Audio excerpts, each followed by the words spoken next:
O meu maior, que não foi um erro, foi eu não ter começado 20 anos antes de quando eu comecei, tá certo?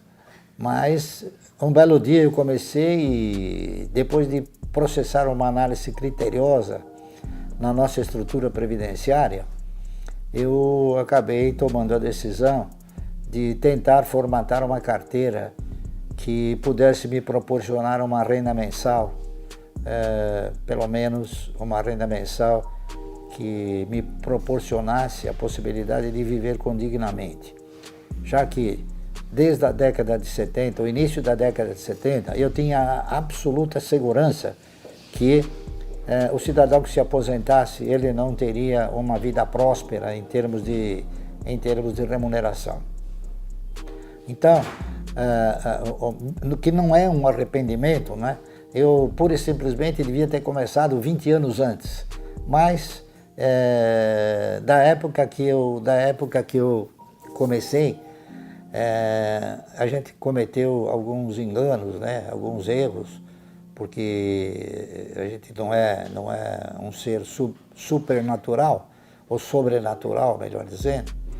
Então, algumas coisas que talvez eu possa me arrepender de, por exemplo, não ter aproveitado dentro da configuração que eu vislumbro no mercado, que é investir a médio e longo prazo.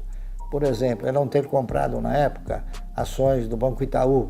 Eu dei preferência para comprar ações do Banco Noroeste, do Banco Bandeirantes do Comércio, não é isso?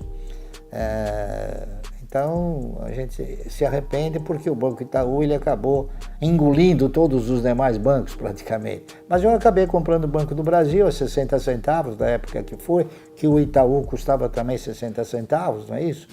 E outros papéis também que a gente conseguiu comprar, e alguns outros que também deram prejuízo. Por exemplo, eu também comprei ações do Banco Econômico, que eu perdi. Eu tinha 10% do capital das ações preferenciais de um banco chamado Banco do Progresso, que a gente apelidava de Banco da Bandeira, não é isso? Ele foi confiscado pelo Banco Central. Enfim, alguns erros a gente cometeu, não que a gente tivesse cometido o erro.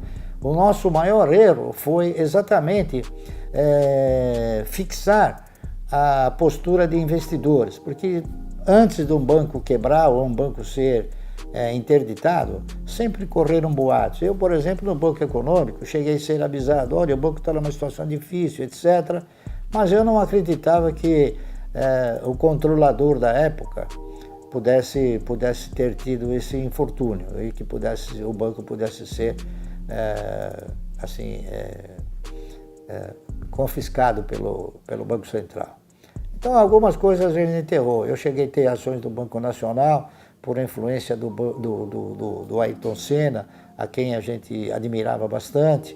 Enfim, e também porque eles pagavam bons dividendos, não é isso? O Banco Econômico pagava um dividendo excelente, não é isso?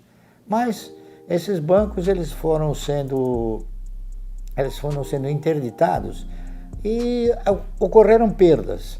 Só que foram perdas assim, sustentáveis, perdas que não abalou o patrimônio. Então, quando você tem uma carteira bem programada, se tiver um problema qualquer com uma empresa, as outras respondem pelo prejuízo. Então, eu não me arrependo de nada de ter feito o que eu fiz, tá certo? Já disse isso num outro programa. E digo com todas as letras, né? Já perdi no mercado, já deixei de ganhar, melhor dizendo, não é isso? E já tive ações que foram confiscadas e continuei com o mesmo desempenho, a mesma filosofia, né? Procurando comprar ações que jamais viessem a ter essa condição, tá certo? Então, o mercado a gente não tem que se preocupar. O importante é acompanhar, ser parceiro, tá entendendo? E reinvestir os seus ganhos na razão direta que eles gerem um bom resultado. O setor de celulose e papel é um setor muito importante, talvez um dos setores, talvez não, com certeza um dos setores também perenes da nossa economia, já que as principais empresas do setor hoje, que são Suzano e Klabin, são empresas que estão aí há mais de 120 anos. Portanto, são empresas mais do que centenárias, não é isso?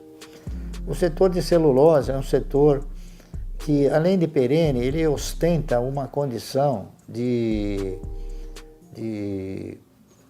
versatilidade, que o cidadão hoje pode considerar nós, como brasileiros, né, termos um clima muito favorável para o plantio de florestas que permitem a transformação desse acervo florestal em celulose. E, portanto, a celulose aqui no Brasil, ela tem um caráter muito mais rápido de desenvolvimento. As duas principais empresas que nós temos, que são, volto a repetir, Suzano e Klabin, são empresas que ainda continuam com seus preços bastante oportunos, não é isso? Uma vez que agora, recentemente, a Suzano acabou comprando a maior empresa de produção de celulose, que foi a Fibria. Ela acabou se transformando hoje numa das maiores empresas mundiais de fabricar celulose. A celulose, como todos sabem, é uma commodity e, como tal, é uma atividade, um produto que ele oscila na razão direta das ofertas internacionais. Mas eu não acredito que a celulose aqui no Brasil ela venha a ter um preço desconfigurado daquilo que seria o normal numa situação de commodities. Portanto, as empresas Klabin e Suzano, elas têm características diferentes. A Klabin é uma empresa integrada, enquanto que a Suzano, ela tem uma visão estratégica muito mais dirigida para a produção de celulose. Enquanto que a Klabin, além de produzir a celulose e além de ter, evidentemente, a floresta devidamente plantada, ela também industrializa essa celulose. Então, ela tem um mercado muito favorável do setor de papel, que ela produz papel de embalagem. Esse papel de embalagem depois ela transforma em papelão ondulado. Esse papelão ondulado ele transforma em caixa e a caixa ele vende como uma embalagem.